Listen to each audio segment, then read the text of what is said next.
Hi, I'm Nancy Reed, and I'm here with Christopher Ryan. He's going to speak on the 4 pillars of unstoppable marketing and sales. Thank you, Nancy. Chris, can you tell us a bit about yourself and Fusion Marketing Partners? Sure, I'll make it very brief. Folks can read the slide and learn more. But Fusion Marketing Partners was organized last year to do 3 things, and 3 things very well. Number 1, create massive awareness for our clients. 2, generate qualified leads. And 3, optimize revenue generation. And I'm sure there are a lot of people listening to this call that would like to do all 3 of those things. So about myself, I've been in senior marketing positions for over 25 years at companies like Stellent, PeopleSoft, Sybase, Group 1, and then Spring CM, voted as one of top 100 U.S. marketers by Target Marketing Magazine.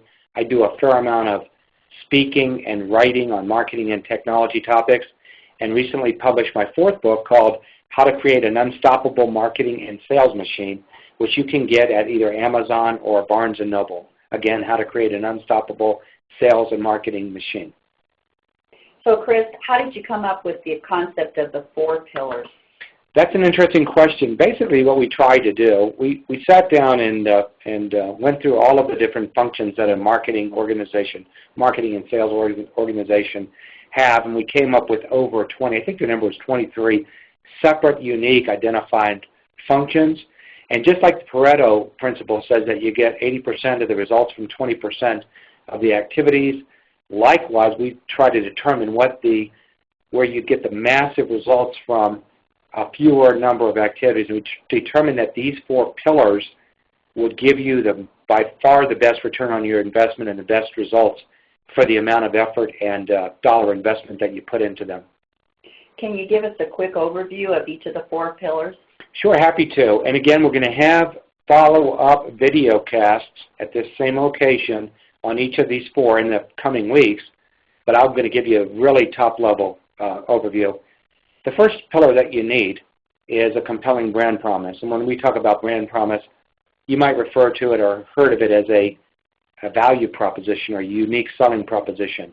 And that is that you are delivering to your prospect and what benefits they get out of what you're delivering. That's basically what it is. And it has to be compelling, but also has to be differentiated so that they know who you are and exactly what they get from doing business with you. The second pillar, which is equally important, is an informative and engaging website.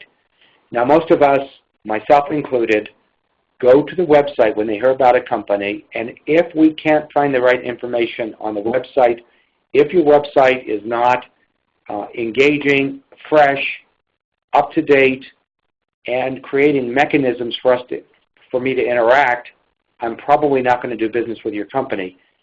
And your customers are exactly the same way. So you need to have that website as a bedrock of your marketing efforts. Third pillar is an effective pull marketing strategy. People also refer to this as inbound marketing. In other words, instead of going out and pushing yourself on prospects who may not be interested in what you have to sell, you're putting yourself in a position where they come to you when and if they need what you have to offer.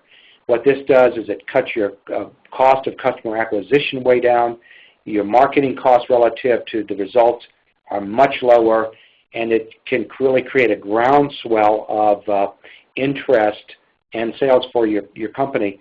By the way, social media is one of the key components of the pull marketing strategy. Finally, you need an optimized marketing and sales model.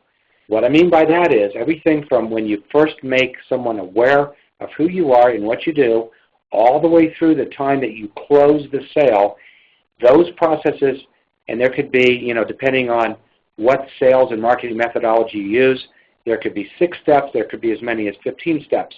But whatever they are, what we do is we look at each step and make sure that it's streamlined and optimized. So again, you get the maximum revenue for the least possible expense in time and money. So those are the quick views of the 4 pillars, and like I said, we'll cover them greater in future video casts. What results have you seen by focusing on these pillars? Good question.